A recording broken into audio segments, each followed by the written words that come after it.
नमस्कार दोस्तों, मैं एक सर चंद्रशेखर उगले आपका अपने शेयर मार्केट यूट्यूब चैनल पे स्वागत करता हूँ। हम देखेंगे निफ्टी का वीकली एनालिसिस। मार्केट अगर हम देखेंगे तो कल बिल्कुल कंसोलिडेशन फेज में रहा है, जिसमें बोल सकते हैं स्टार कैंडल। ये स्टार कैंडल क्या दर्शाती है? इसको हम डोजी भी बोल सकते हैं, लेकिन अपसाइड और डाउन साइड दोनों साइड वीक अगर आप देखोगे तो सेम है। इसका मतलब बायर्स और सेलर्स दोनों का प्रेशर सेम है, बराबर है। अब ये प्रेशर कहाँ ले जाता है?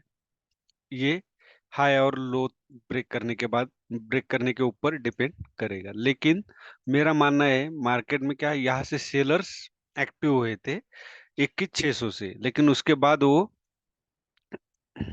दोबारा इसको ब्रेकआउट करके अपसाइड क्लोजिंग दिया है।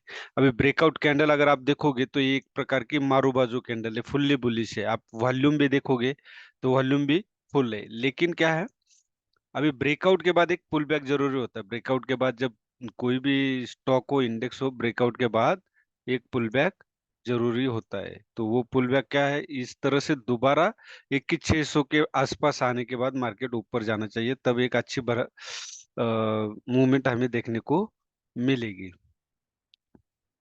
ये था निफ्टी का वीकली एनालिसिस। अब हम आवरली में भी एक बार देखेंगे कि हमें आवरली में क्या देखने को मिलता है।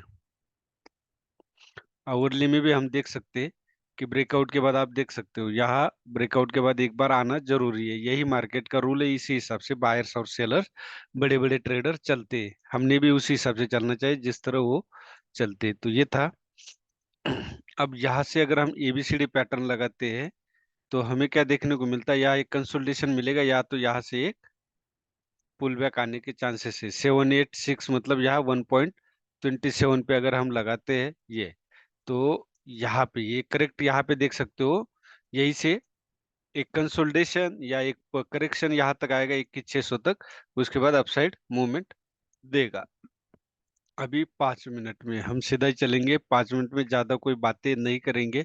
मैंने आपको संक्षिप्त में बोल जो चीज बतानी थी वो बता दिया। इस पे अभी आप लोगों के ऊपर डिपेंड करता है कि आप इसको कितना सोच समझ के ट्रेड करते हो। अभी यहाँ पे अगर आप देखोगे, यहाँ से बायर्स एक्टिव हुए थे। अगर यहाँ से एक हॉरिजॉन्टल लाइन हम खींचते तो यहाँ पे हमारा एक ट्रेड बन रहा था, एक ट्रेड यहाँ पे, और एक दोबारा ट्रेड इस कैंडल के ऊपर बन रहा था। क्यों बन रहा था?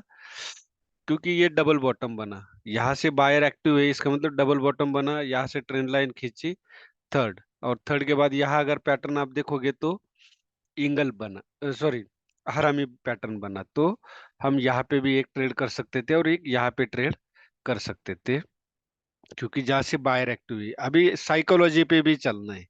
यहाँ केवल पैटर्न होना जरूरी नहीं, तो साइकोलॉजी बेहद जरूरी है।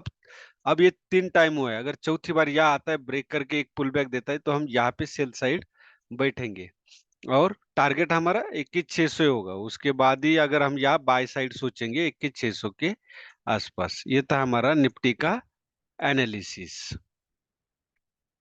और कल के वीडियो में मैं आप बैंक निफ्टी के एनालिसिस में, अगर कोई स्टॉक है बाय करने लायक अभी लार्ज कैप, और हो सकता है तो मैं पूरा सेक्टर वाइज एनालिसिस अलग एक वीडियो बनाऊंगा, जिससे आपको पता चलेगा कि मैंने अभी कौन से सेक्टर का स्टॉक बाय करने से अच्छा रहेगा। मैं कोई सेल और बाय का रिकमेंडेशन नहीं देता, और ना ही मुझे अथॉरिटी। सिर्फ आपको एक अंदाजा आएगा कि आप मैंने कौन से सेक्टर पे ज्यादा जोर देने से बेनिफिट में रहेगा। ये था निफ्टी का वीकली एनालिसिस। वीडियो अच्छा लगे तो लाइक कीजिए, शेयर कीजिए और सब्सक्राइब कीजिए। धन्यवाद। जय हिंद, जय भारत।